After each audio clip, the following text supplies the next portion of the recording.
Galera, parece que não vai ter a zona mista aí. O pessoal acabou que cancelou, acho que foi por conta do jogo. Tá o pessoal da diretoria ali no fundo. E o Patrick foi o primeiro que saiu aqui, tá?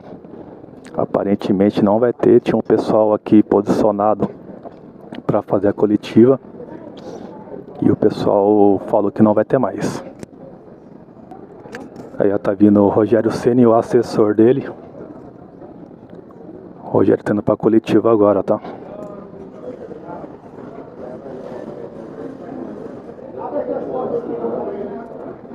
A gente vai tentar pegar lá a coletiva, tá, rapaziada? Tá aí. Os jogadores indo embora. O Marcos Guilherme ali, ó.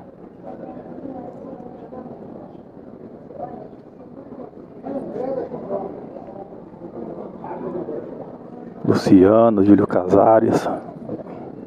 Vamos ver a cara dos caras aí. Vamos tá.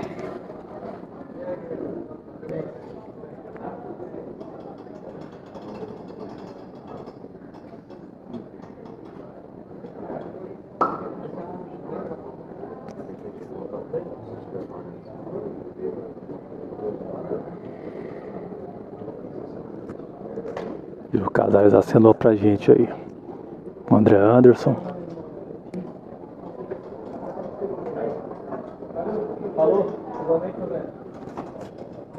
O Belmonte.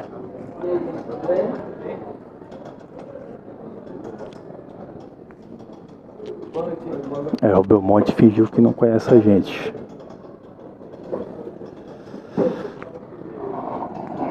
Rapaziada. Rogério Ceni tomou uma tática aí do Fernando Diniz.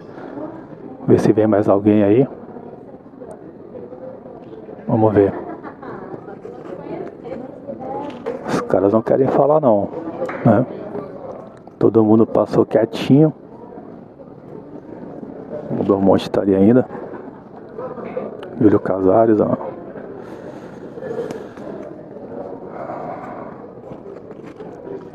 Vamos ver se vem mais alguém. Se não vier, vambora. Um lance que nós poderíamos ter evitado ali tanto mas nós não podemos se abater tanto, baixar tanto a cabeça, ter mais força mental para continuar no jogo. Mesmo sabendo que o adversário é um ótimo time que já no final do primeiro tempo vinha conseguindo já se sobressair a gente no jogo. Acho que os primeiros 5, 10 minutos do Fluminense foi muito bem, depois nós retomamos o jogo, fomos bem até os últimos 10 minutos do primeiro tempo, onde nós começamos a conceder algumas chances para eles. A mudança foi nesse sentido, de manter o tripé no meio campo, com o Igor e Galopo, que é um jogador que joga nessa função, para ter um pouco mais de energia. E o Fluminense ganha pela qualidade que tem também, pela construção que tem, pelo estilo de jogo que faz. Rogério, até aproveitando sobre essa força mental realmente que você comentou que o time precisa ter mais, ali no banco, os jogadores estavam realmente muito abatidos, eles estavam sentidos com essa derrota, dava para ver, era nítido, eles estavam tristes, estavam magoados, estavam bravos. Como é que foi, se você sempre tem uma conversa depois do pós-jogo? Eu comecei bem rápido, nós vamos treinar amanhã, já pela manhã, a gente já está treinando, recuperando os jogadores, o espaço é muito curto de tempo para terça-feira, né? Então, o que eu falei para eles é isso, que a gente tem que ter mais força mental. Nós já viramos muitos jogos no Morumbi, né? Mas às vezes fora de casa, quando a gente está na frente, sofre um gol. Por melhor que o adversário seja, nós temos que colocar a cabeça no lugar, não podemos, sei lá, 10, 11 minutos ceder 3 gols ao adversário por um baque logo no primeiro minuto, no primeiro ataque do adversário no início do segundo tempo. Rogério Ceni, boa noite. Aqui quem está falando o jornalista Gabriel Fonte, da Rádio Sonora FM. Segunda-feira vai ser um grande dia, expectativa geral da convocação do Tite. E você já viveu isso na época, em 2002, com o Felipão. O que você pode falar para a gente dessa grande expectativa, se o Tite tem falado com você sobre o elenco do São Paulo, alguma novidade? Faz algum tempo que não há um jogador do São Paulo convocado para a seleção brasileira, né?